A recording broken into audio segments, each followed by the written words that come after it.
सगळ्यात महत्वाची जर कुठली गोष्ट असेल तर आम्ही ठरवलं पाहिजे आम्हाला काय व्हायचंय, आम्ही ठरवलं पाहिजे आम्हाला नेमकं काय करायचंय, आम्ही ठरवलं पाहिजे आम्हाला नेमकं कुठं पोहोचायचंय. हे ज्याला कळतं तो तिथं पोहोचतो. ही सगळ्यात महत्वाची गोष्ट. उदाहरणार्थ तुम्ही कोपरगावच्या बस स्टँडवर दिवसभर उभा राहिला, गाड्या येत आहेत गाड्या जात आहेत, कुणीतरी सायंकाळी विचारलं अरे दिवसभर बघतोय तू स्टँडवरच उभा आहे, तुला कुठं जायचंय का, गाड्या येत आहेत जात आहेत, तू कुठल्याच गाडीत बसला नाहीस असं का. तो उभा राहणारा म्हटला मला जायचंय खरं, गाडीची वाट पाहतोय हे खरं, पण कुठं जायचंय हेच माहिती नसल्यामुळं कुठल्या गाडीत बसायचं हाच सगळ्यात मोठा प्रश्न आहे. अनेकांच्या आयुष्यात सगळ्यात मोठी अडचण हीच होते, नेमकं जायचं कुठं हेच माहिती नसल्यामुळं गाड्या येतात आणि गाड्या जातात, आम्ही जागेवरच उभा असतो. ही आमची सगळ्यात मोठी शोकांतिका आहे. सचिन तेंडुलकरला इयत्ता 4थी मध्ये कळालं आपण उत्तम फलंदाजी करू शकतो, 34 ठरलं मला फलंदाजच व्हायचंय, बाकी काही लक्ष दिलं नाही. आयुष्यभर तो फक्त फलंदाजी फलंदाजी आणि फलंदाजीच करत राहिला, तो जागतिक कीर्तीचा फलंदाज झाला. इरफान पठाणला इयत्ता 9वीत कळालं आपण उत्तम गोलंदाजी करू शकतो, मला गोलंदाजच व्हायचंय, तो तिथून सराव करत राहिला, तो भारतीय क्रिकेट संघात गेला. पण सचिन तेंडुलकर इतकी प्रसिद्धी ख्याती मिळवू नाही शकला का. सुरुवात उशिरा झाली. तुमची सुरुवात जेवढ्या लवकर होईल तेवढ्या अधिक शिखरावर तुम्ही पोहोचाल. हे सगळ्यात महत्वाचं. ठरू द्या आता काय करायचंय तुम्हाला, काय बनायचंय तुम्हाला. आमची अडचण अशी आहे आमचं ठरलेलंच नाही. आम्ही येता येता मगाशी वाचनालयाचं उद्घाटन केलं, अनेक पुस्तकं तिथं ठेवली. खरं तर पुस्तकांनी मस्तक सुधारतं आणि सुधारलेलं मस्तक कुणाचं हस्तक तर होत नाहीच, पण लाचारीनं कुणा पुढं नतमस्तक सुद्धा होत नाही. ही सगळ्यात महत्वाची गोष्ट आहे. जी जी माणसं मोठी झाली त्यांच्या मोठेपणाचं त्यांनी एकच कारण सांगितलं की आम्ही पुस्तकं वाचली, अफाट पुस्तकं वाचली. 10वीच्या परीक्षेमध्ये प्रथम क्रमांक आल्यावर परळच्या चाळीत डॉक्टर बाबासाहेब आंबेडकरांचा सत्कार ठेवला आणि त्यावेळी कृष्णाजी अर्जुन केळुस्कर प्रमुख पाहुणे होते. कृष्णाजी अर्जुन केळुस्करांनी त्यावेळी भीमराव आंबेडकरांना गौतम बुद्ध नावाचं पहिलं पुस्तक भेट म्हणून दिलं. डॉक्टर बाबासाहेब आंबेडकर असं लिहितात की त्यावेळी माझ्या हातात जर ते पुस्तक पडलं नसतं तर भारतीय राज्यघटनेचा शिल्पकार म्हणून मी कधीच उभा राहू शकलो नसतो. ही सगळ्यात महत्वाची गोष्ट आहे. एक पुस्तक हाताशी पडतं आणि मोहनदास करमचंद गांधी यांचा महात्मा होण्याच्या दिशेनं प्रवास सुरू होतो. ही सगळ्यात महत्वाची गोष्ट आहे. एक पुस्तक तुमच्या आयुष्यात अफाट क्रांती करू शकतं, तुम्हाला बदलून टाकू शकतं, तुम्हाला प्रेरणा देऊ शकतं, तुम्हाला पुढं पुढं पुढं विलक्षण पुढे घेऊन जाऊ शकतं. हे सगळ्यात महत्वाचं आहे. मला आताच्या काळामध्ये हे वाचनालय ही पुस्तकं फार महत्वाची वाटतात, कारण हल्ली माणसं वाचत नाहीत. ही आमची सगळ्यात मोठी अडचण आहे. आता व्हॉट्सअपचं सैन्य फेसबुकच्या भिंती लढवत इन्स्टा आणि ट्विटरवरनं तोपगोळे सोडण्यात मग्न आहे. ही आमची अलीकडची अडचण आहे. खरं तर आता वडीलच मोबाईल मध्ये गुंग असतात, त्यामुळे पोरग पुस्तक घेऊन कसं बसेल हा सगळ्यात मोठा चिंतनाचा विषय आहे. नवी पिढी आपलं अनुकरण करणारी असते, आपण जसे वागतो तशीच ती घडते. ही सगळ्यात मोठी गोष्ट आहे. त्यामुळे आपण काय वाचतो आहोत याचं चिंतन आणि मंथन आता झालं पाहिजे. एक अत्यंत श्रीमंत गडगंज असणारी स्त्री होती, प्रचंड पैसा होता आणि प्रचंड पैसा असल्यामुळं कामच काही नव्हतं, करायची गरजच नव्हती, त्यामुळे वेळही अफाट होता. आणि मग या मॅडम काय करायच्या, रोज सकाळी गाडी बाहेर काढायच्या, ड्रायव्हरला सोबत घ्यायच्या, पैशानं बॅग भरायच्या आणि मोठमोठ्याला मॉल मध्ये स्टॉल मध्ये जाऊन खरेदी करत बसायच्या. पैसा अमाप आहे, वेळ अमाप आहे, दोन्ही घालवायचा आहे, घालवावं कुठं असा प्रश्न त्यांना पडायचा आणि तासोन तास त्या खरेदी करत बसायच्या. एके दिवशी एका मॉल मध्ये त्या महिला गेल्या, खरेदी करत राहिल्या. 2-2.5 तासानंतर त्या परत आल्या, गाडी जवळ पोहोचल्या. गाडीच्या काचेवर त्यांनी टकटक केलं, पण ड्रायव्हर पुस्तक वाचण्यात मग्न होता. त्या मॅडमना काही कळेना, त्यांनी परत जोरान हाका मारल्या. तो ड्रायव्हर पुस्तक वाचण्यात मग्न आहे, त्यांना परत काही कळेना. शेवटी पुढे गेल्या, काचेवर हात फिरवला, तो ड्रायव्हर पुस्तक वाचण्यात मग्न आहे.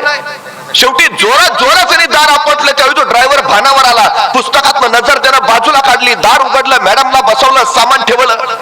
त्या मॅडम गाडीत बसल्या. ड्रायव्हरला वाटलं आता मॅडम चिडणार, संतापणार. पण गाडी सुरू झाल्यावर त्या मॅडमने त्या ड्रायव्हरला प्रश्न विचारला, तू इतका मग्न होतास, मी इतक्या हाका मारल्या, इतक्या वेळा तुला त्या पुस्तकातनं बाहेर काढायचा विचार केला, तरी तू त्यातनं बाहेर पडला नाहीस, तू काय करतोयस, तू एवढा मग्न कशात झालायस की तुला काळ वेळेचं सुद्धा भान नाही, आजूबाजूला काय चालतंय त्याच्याकडे तुझं लक्ष नाही, असं काय आहे यात.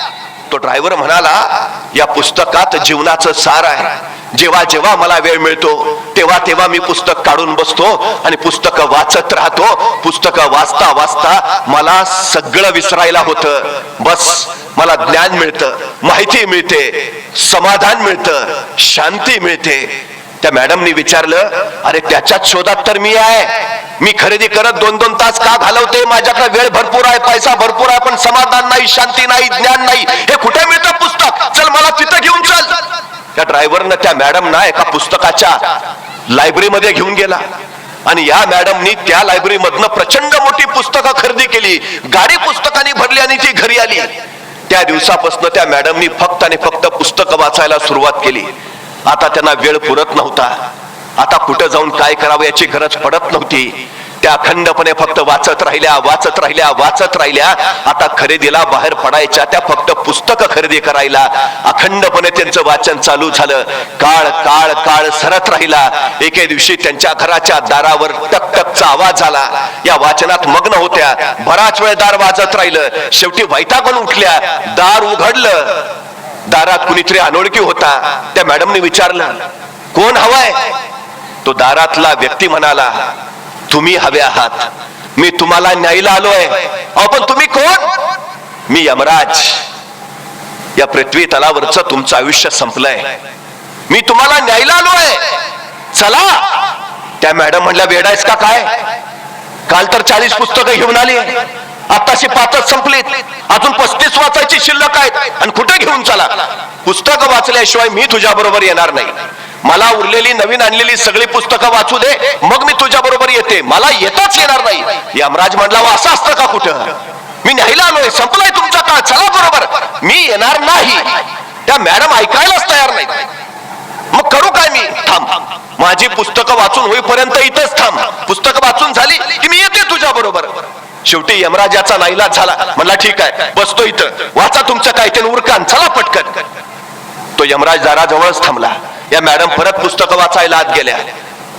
1-2 तास झाले. परत दारावर थप्पा पडायला लागल्या. त्या बाई वैतागानं उठल्या. दार उघडलं. दारात परत यमराजच. आता काय? अहो तुम्ही पुस्तकं वाचत बसाल, पण मी इथं उभा राहून काय करू? तुमचं होईपर्यंत मला काहीतरी द्या ना, म्हणजे माझा वेळ जाईल. त्या मॅडम म्हटल्या, थांब. आत गेल्या. 10-20 पुस्तकं घेऊन आल्या. यमाच्या हातात दिली. माझी पुस्तक वाचून होईपर्यंत तूही वाच. यमराजानं पुस्तकं घेतली आणि यमराज तिथंच बसला. पुस्तकच वाचतोय, पुस्तकच वाचतोय. यमराज सुद्धा पुस्तकं वाचण्यात इतका वेडा झालाय की आता माणसांना न्यायला यमराज खाली येत नाही. आता कधी कोरोना येतो, कधी ओमायक्रॉन येतो, कधी एखादा अपघात होतो, नाहीतर अटॅक होतो, पण यमराज आलाय आणि कुणाला घेऊन गेलाय असं होत नाही. यमराज तेव्हापासून पुस्तकं वाचण्यात जो मग्न आहे तो अजून पुस्तकच वाचतोय. गोष्ट साधी आहे, हसण्यावर नेण्यासारखी आहे, पण याच्यातला अर्थ इतका मोठा आहे की ज्याच्या हातात पुस्तक आलं त्याचं मस्तक कुठल्याही प्रश्नात अडकत नाही.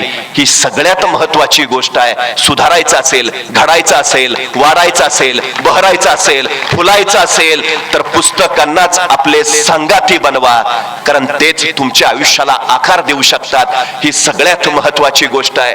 या फाउंडेशनचं मी मनपूर्वक अभिनंदन त्यासाठी करतो की आपण वाचनालय सुरू केलं. ही सगळ्यात आणि सगळ्यात महत्वाची गोष्ट आहे.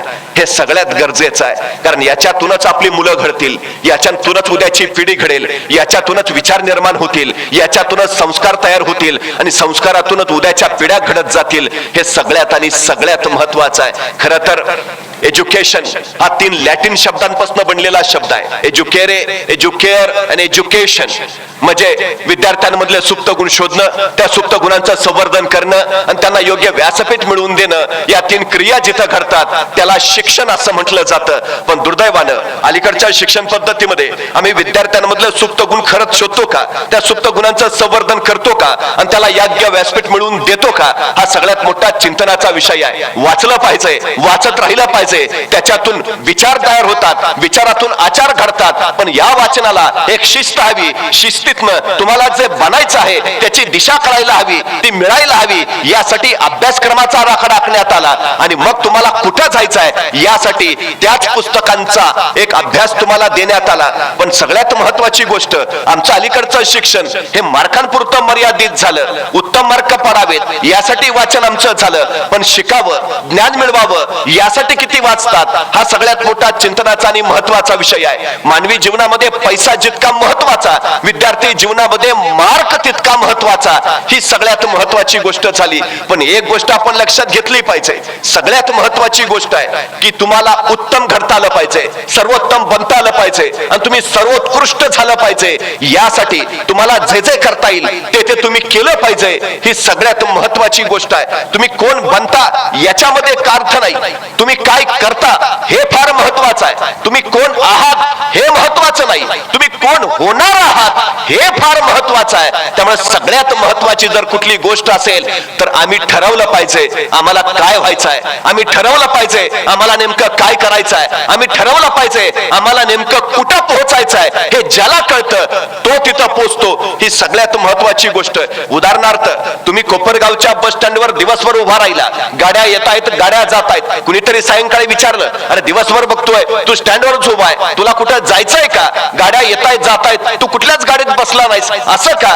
तो उभा राहणारा म्हटला, मला जायचंय खरं, गाडीची वाट पाहतोय हे खरं, पण कुठं जायचंय हेच माहिती नसल्यामुळं कुठल्या गाडीत बसायचं हाच सगळ्यात मोठा प्रश्न आहे. अनेकांच्या आयुष्यात सगळ्यात मोठी अडचण हीच होते, नेमकं जायचं कुठं हेच माहिती नसल्यामुळं गाड्या येतात आणि गाड्या जातात, आम्ही जागेवरच उभा असतो. ही आमची सगळ्यात मोठी शोकांतिका आहे. बऱ्याच लोकांचं होतं काय की निर्णयच घेता येत नाही, म्हणजे सगळ्यात मोठी अडचण. काही काही लोकांना विचारावं की मग काय काय करायचं ठरवलंय. एखादा सांगतो मला समाजसेवा करण्याची आवड आहे, आम्ही सरळ सांगतो नको येऊस यात. तो का? हे आवडीचं क्षेत्र नाही. कारण आवड आली की तडजोड आली आणि तडजोड आली की काम संपलं. म्हणजे माणूस सांगत राहतो, मला लहानपणी खूप वाटायचं समाजासाठी काहीतरी करावं, नंतर लग्न झालं आणि मग बायकोचं करता करताच बाकीचं राहून गेलं. नको येऊस यात. हे क्षेत्र आवडीचं नाहीच आहे. मार खावा लागेल, प्रहार सोसावा लागेल, स्वतःला जाणून घ्यावं लागेल, तेव्हा समाज उजळून निघेल. हे सगळं सोसायची जर तयारी असेल तर ये, तर ये. ठरलं पाहिजे काय करायचं आहे. सचिन तेंडुलकरला इयत्ता 4थी मध्ये कळालं आपण उत्तम फलंदाजी करू शकतो. 4थीच ठरलं मला फलंदाजच व्हायचं आहे, बाकी काही लक्ष दिलं नाही. आयुष्यभर तो फक्त फलंदाजी फलंदाजी आणि फलंदाजीच करत राहिला. तो जागतिक कीर्तीचा फलंदाज झाला.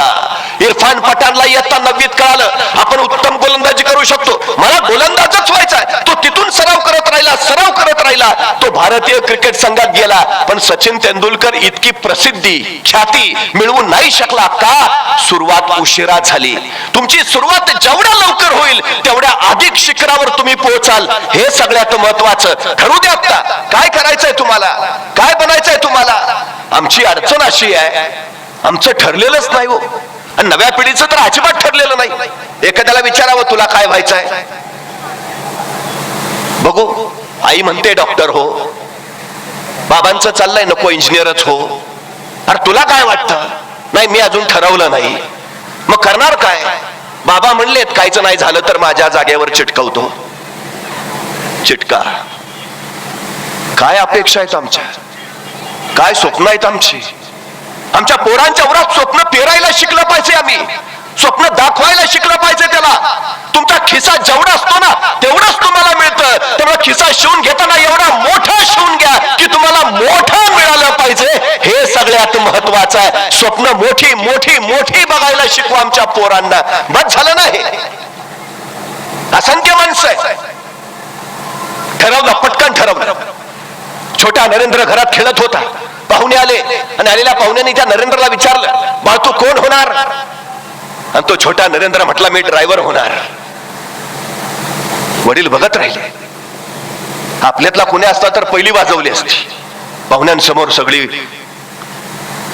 नरेंद्राचे वडील चिडले नाहीत, रागावले नाहीत, म्हणले नरेंद्रा ड्रायव्हरच हो, ड्रायव्हरच हो, पण भिंतीवर कुरुक्षेत्रावर अर्जुनाला भगवद्गीता सांगणाऱ्या भगवान श्रीकृष्णांचं चित्र होतं. नरेंद्राचे वडील म्हणाले ड्रायव्हरच हो, पण या अर्जुनाचं सारथ्य करणाऱ्या भगवान श्रीकृष्णासारखा ड्रायव्हर हो. स्वप्न दाखवता येतात, मोठी मोठी स्वप्न दाखवता येतात. तेच नरेंद्र वयाच्या 23व्या वर्षी अमेरिकेच्या शिकागोच्या धर्म परिषदेमध्ये उभा राहिले. भारतीय धर्म संस्कृतीची पताका त्यांनी फडकावली. Brothers and sisters of America आणि अफाटांचा कडकडाट झाला. समोरच्या प्रत्येक व्यक्तीला वाटलं रे हो हो हा माझा भाऊ आहे. मानवतेची घातलेली साथ त्या प्रत्येक अमेरिकनच्या काळजाला स्पर्श करून गेली. अरे हो भाऊ आहे हा. 23 वर्षाचा युवक मला भाऊ मानतोय. या दोन शब्दांनी नरेंद्रचे विवेकानंद झाले. तुमचं ध्येय ठरलेलं असेल, ते विलक्षण मोठं असेल, जगाच्या कल्याणाचा वेध त्यात असेल, तर जे असेल ते अंतःकरणापासून येतं आणि जे आतून येतं ते तुम्हाला घडवतं, मोठं करतं, विलक्षण व्यापक बनवतं. स्वप्न स्वप्न स्वप्न मोठी ठेवा पोरांची. त्याला दाखवा, अडचण काहीच नाही. तू करू शकतोस, तुला होईल, करशील तू.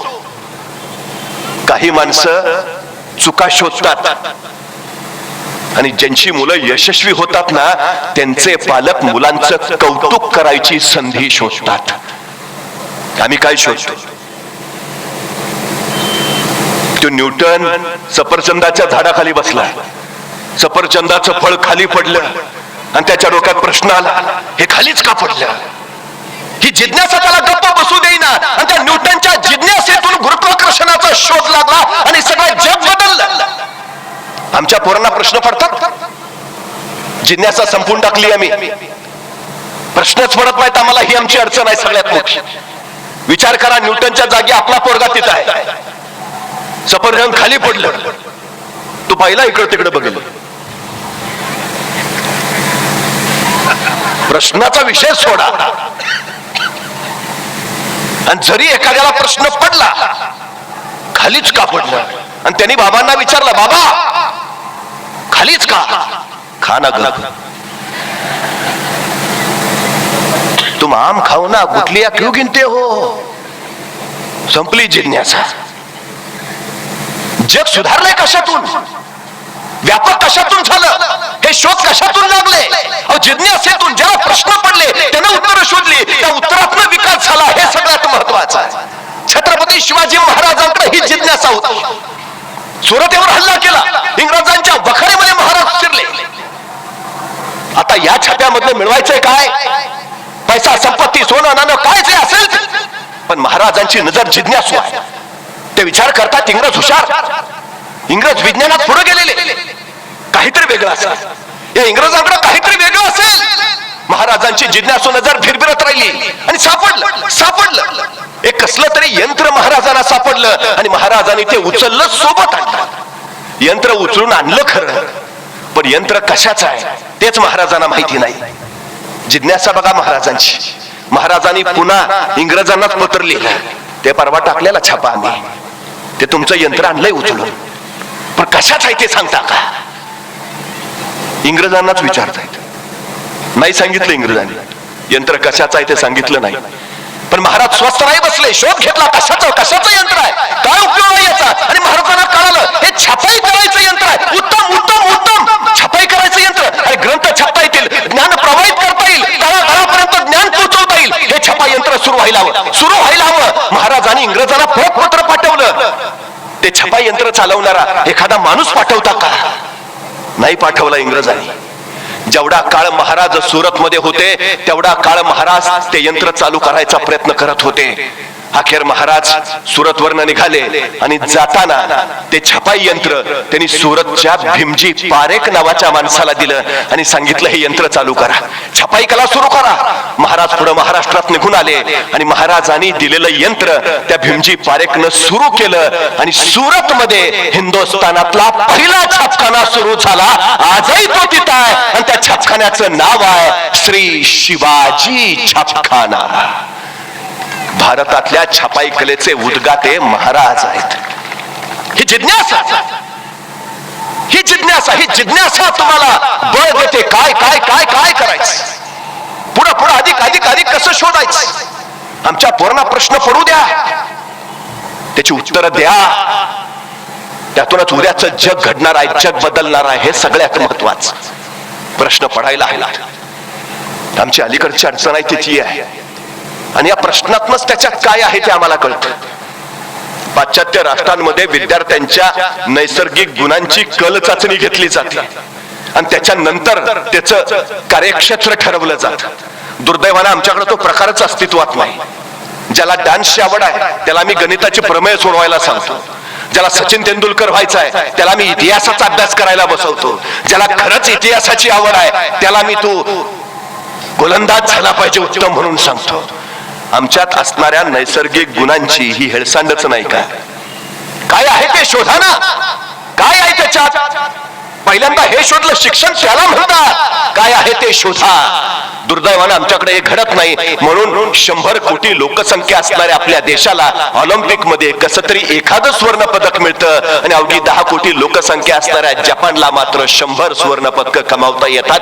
याचं कारण ते मुलांच्या गुणांचा शोध घेतात आणि त्याला त्याचाच विकास करायला लावतात. सचिन तेंडुलकर इयत्ता 12वीला इंग्रजीत नापास आहे, पण 12वीच्या इंग्रजीच्या पुस्तकात आज सचिन तेंडुलकर वर धडा आहे. यशाचा धडा गिरवायला एवढा धडा पुरेसा आहे. आमच्या मुलांना गर्दीतले काय बनवतात, त्याच्या माग गर्दी कशी येईल असा का नाही विचार करत आम्ही. हे सगळ्यात महत्वाचं आहे. मी मगाशी दरेकरांना विचारत होतो, तुमच्यातली किती मुलं स्पर्धा परीक्षेला जातात? डॉक्टर, इंजिनियर, वकील, प्राध्यापक हे चाकोरी आहे, ठरलेलेच आहे. नवे क्षेत्र किती निर्माण करतात?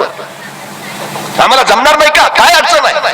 तुम्हाला माहिती आहे एरोडायनॅमिक्सच्या नियमानुसार फुलपाखरू आकाशात उडू शकत नाही. त्याच्या शरीराची रचनाच अशी आहे की फुलपाखरू आकाशात उडूच शकत नाही, तरी फुलपाखरू उडतं का? कारण फुलपाखराला एरोडायनॅमिक्सचा नियमच माहिती नाही. तुम्हाला माहिती आहे तुम्हाला हे जमणार नाही. तुम्हाला माहिती आहे तुमच्या हातून हे होणार नाही. माहिती कशाला करून देतात? आमची अडचण काय माहितीये? आमचा पोरगा काहीतरी नव्या वाटा चोकारायला लागला. नव्या वाटा तुला जमणार आहे का? ते आपल्या घराण्यात कुणी केलंय का? कशाला उगाच माहिती आहे? आमच्या मुलाने विचारलं हे करू का? तू गप रे. आपण करतो ना. गप रे. आपण गाढवा गप. विषय संपला. तुम्हाला माहिती आहे महाराष्ट्रातल्या सगळ्या घाट रस्त्यांचे शोध गाढवाने लावले. गाढवाकडे अलौकिक गुण आहे. त्याच्या गळ्यात घंटा बांधायचे आणि जंगलात सोडून द्यायचे आणि त्या घंट्याच्या आवाजाच्या मागे माणसं जात राहायचे. अत्यंत जवळचा मार्ग शोधून काढतं गाढव. सगळ्यात जास्त क्षमता आहे त्याच्यात. सगळ्या घाट रस्त्यांचा शोध गाढवाने लावलाय. मग ज्यावेळी आम्ही आमच्या पोरांना गाढव म्हणतो त्यावेळी त्या गाढवासारखा एक तरी अलौकिक गुण त्याच्यात असेल ना. काय आहे तो? शोधा ना. त्याचा विकास करा ना. जगातलं सगळ्यात श्रीमंत ठिकाण कुठलं? स्मशान. प्रत्येकात काही ना काही अलौकिक गुण आहे, पण आम्हाला पत्ताच लागत नाही. तो तसाच पडून राहतो. चौघांच्या खांद्यावर आम्ही स्मशानात जातो आणि आमच्या बरोबरच तो गुण तिथंच. असे असंख्यांचे असंख्य गुण तिथं पडलेत ज्यातून जग घडवता आलं असतं, जग सुधारता आलं असतं, पण काही उपयोग नाही. म्हणून जगातलं सगळ्यात श्रीमंत ठिकाण आहे ते. प्रोत्साहन द्या ना. प्रोत्साहन द्या. ज्यांची मुलं जिल्हा पोलीस प्रमुख होतात, ज्यांची मुलं जिल्हाधिकारी होतात, त्यांच्या घरातलं वातावरण तुम्ही कधी बघितलंय का? घडतात तो मुलं त्यांची. आमची का नाही मुलं घडत? प्रेरणा देणं काय प्रकार असतो? अहो त्यांच्या घरातलं ते मूल उघडं नागडं कपडे न भरताच घरात फिरत असतात. आई चिडत नाही, रागवत नाही, संतापत नाही. त्या मुलाला म्हणते बाळ किती सुंदर दिसता हो तुम्ही. त्या पोराला आश्चर्य वाटतं. शर्ट नाही, चड्डी नाही, आणि आई म्हणते सुंदर दिसता. ताईला म्हणता आई खरंच? म्हणले असे सुंदर दिसतात. चड्डी घातल्यावर किती सुंदर दिसाल. ते पोरग पळत जातं, चड्डी घालून येतं. आई आता कसा दिसतो? चड्डी घातल्यावर एवढे सुंदर दिसतात. शर्ट घातल्यावर किती सुंदर दिसाल. पोरग पळत जातं, शर्ट घालून येतं. आई आता कसा दिसतो? कपडे घातल्यावर एवढे सुंदर दिसतात. जराशी पावडर लावली, थोडासा भांग पाडला, किती छान दिसाल. पोरग पळत जातं, पावडर लावतं, भांग पाडतंय. आई आता कसा दिसतो? तोपर्यंत बाबा आलेले असतात. अख्ख्या धोंडेवाडीत तुमच्या इतकं कुणी देखणं नाही. पोराला आणखी उत्साह येतो. आजोबाकडे जातो. आजोबा आजोबा मी कसा आहे? कलेक्टर आहे माझा. संपला विषय. मुलगा कलेक्टरच. काय करायला करावं? काय लागतं? हे कौतुकाची थाप आमच्या पोराला घडवणारी ठरू शकते. एक कौतुकाची थाप. बळ द्या ना, फक्त प्रोत्साहन द्या, प्रेरणा द्या, बस. काही अडचण नाही. मला सांगा ना, छत्रपती शिवाजी महाराज 12 वर्षाचे आहेत. स्वराज्य हे महाराजा शहाजीराजे आणि माँसाहेब जिजाऊ यांचं काळी स्वप्न आहे. 3 प्रयत्न केले शहाजीराजांनी, 3ही अपयशी झाले. शिवाजी महाराजांच्या माध्यमातून हा 4था प्रयत्न आहे. आणि ठरलं असं की थोरले पुत्र संभाजीराजे यांनी कर्नाटकात राज्य उभा करावं आणि धाकटे पुत्र शिवाजीराजे यांनी माँसाहेब जिजाऊंच्या सोबत पुण्यात राहून महाराष्ट्रातलं राज्य घडवावं. निघाले 12 वर्षाचे शुभाराजे माँसाहेब जिजाऊंबरोबर पुण्याकडे. एका पित्यानं काय द्यावं वडिलांना, आपल्या पुत्राला काय द्यावं? माझा आशीर्वाद आहे. कसं घडतं व्यक्तिमत्व, कसं नेतृत्व घडतं, कसं कर्तृत्व घडतं? एक पिता काय सांगतोय पुत्राला? 12 वर्षाचा पुत्र. त्यावेळी शहाजी राजांनी स्वतः तयार केलेली एक मुद्रा शुभाराजांच्या हातावर ठेवली. हे घडवायचंय तुम्हाला, स्वप्न दिलं, महत्वाकांक्षा दिली, काय करायचंय तुम्हाला, हे विश्वास किती आहे पित्याला, माझा पुत्र हे करेल, करणारच. काय सांगतात शहाजीराजे मुद्रेतून? प्रतिपाच्या चंद्रलेखेवर मुद्रा वर्देष्णू विश्ववंदिता शाहसुर शिवजातस्य मुद्रा घवरीवर राजते. एक पिता स्वप्न पाहतोय, सांगतोय काय? प्रतिपदेच्या चंद्राच्या कलेप्रमाणे तुमचं राज्य वाढत वाढत वाढत जाईल आणि एक दिवस ते विश्वाला वंदनीय होईल. किती खात्री आहे? अजून सुरुवात व्हायची, अजून शिवाजी महाराज पुण्यात पोहोचायचे आणि शहाजीराजे सांगतायत मला खात्री आहे तुमचं राज्य प्रतिपदेच्या चंद्राच्या कलेप्रमाणे वाढत वाढत जाईल आणि एक दिवस ते विश्वाला वंदनीय होईल. बाकीचा विषयच नाही हो. तुम्हाला जमेल का, कराल का, होईल का, शंकाच नाही, अजिबात नाही. तुम्ही विश्वास ठेवा, पिढीवर विश्वास ठेवा, मुलांवर विश्वास ठेवा, बळ वाढवा, करणारच. दिली महत्वाकांक्षा दिली, स्वप्न दिलं, आकांक्षा दिली. आणखी काय दिलं? एक छोटं मंत्रिमंडळ दिलं शहाजीराजांनी शुभाराजांच्या सोबत. उद्या तुम्हाला तुमचं मंत्रिमंडळ उभा करायचं आहे. आणि काय दिलं? भगवा ध्वज दिला. तुमच्या उद्याच्या उभा राहणाऱ्या स्वराज्याचा हा दौलत ध्वज बनवा. केवढी खात्री आहे, राज्य उभाच राहणार आहे आणि उभा राहणाऱ्या ह्या राज्याचा दौलत ध्वज हा भगवा ध्वज असणार आहे. पण एक पिता त्याच वेळी आपल्या पुत्राला सांगतोय, पण राजे ध्यानी ठेवा, हा भगवा कुणालाही पेलणं शक्य होत नाही. त्यासाठी मनगटात राग आणि छातीत धग असावी लागते. आम्हाला खात्री आहे तुमच्याची आहे. हा भगवा साधा नाही, हा भगवा भगवान श्रीकृष्णांचा, हा भगवा प्रभू श्री रामचंद्रांचा, हा भगवा रामकृष्ण हरी म्हणत वारीला जाणाऱ्या वारकऱ्यांचा, हा भगवा हर हर महादेव म्हणत रंगावर कोसळणाऱ्या धारकऱ्यांचा, हा भगवा त्यागाचा, शौर्याचा, पराक्रमाचा, हा भगवा स्मितेचा, अभिमानाचा आणि स्वाभिमानाचा राजे, हा भगवा फडकू द्या. एक पिता स्वप्न देतोय आणि त्या दिवसापासून शेवटच्या दिवसापर्यंत हा एक पुत्र आपल्या आई वडिलांचं स्वप्न पूर्ण करण्यासाठी स्वतःच्या आयुष्याचं रणांगण करून घेतोय. 35 वर्षात 750 वर्षाचं पारतंत्र्य हटवलंय. 35 वर्षात फक्त जगाच्या पाठीवर अशी क्रांतीच घडली नाही कुठे. 35 वर्षात 750 वर्षाचं पारतंत्र्य हटवलं आणि 6 जून 1674 आपल्या पित्यानं दिलेलं स्वप्न या पुत्रानं पूर्ण केलं. महाराजांचा राज्याभिषेक झाला. घडवता येत हवं तसं. मानवी व्यक्तिमत्वाचे अभ्यासक आणि मानववंश शास्त्रज्ञ असं म्हणतात की नुकतंच जन्माला आलेलं एखादं नवजात बाळ तुम्ही आम्हाला आणून द्या आणि त्याला काय बनवायचंय ते सांगा, आम्ही बनवून देतो. बनवता येतं, घडवता येतं, हवं ते. मुलं डॉक्टर बनवायचं बनणार, इंजिनियर बनणार, चित्रकार बनणार, खेळाडू बनणार, हवं ते. मातीच्या गोळ्याला जर आकार देता येतो तर जिवंत हाडामांसाच्या गोळ्याला आकार देण्यात अडचण काय आहे? हवं ते घडवता येतं, हवं तस. आजूबाजूचं वातावरण, आजूबाजूचे संस्कार, प्रेरणा, ते ते ते तसं हवं, बस, बाकी काही नाही. सगळ्यात महत्वाची गोष्ट ती आहे, सगळं आहे, सगळं आहे. शिक्षण म्हणजे काय? एक शिल्पकार दगडातनं सुंदर सुंदर मूर्ती तयार करत होता, विलक्षण असामान्य मूर्ती. माणसं बघायची आणि भारावून जायची. कुणीतरी एकानं विचारलं त्या शिल्पकाराला, अहो या ओबड दगडातनं तुम्ही इतक्या सुंदर सुंदर मूर्ती कशा काय तयार करता? तो शिल्पकार म्हटला, मी तसं काहीच वेगळं करत नाही, मी फक्त नको तेवढा भाग काढून टाकतो, मूर्ती दगडातच असतात.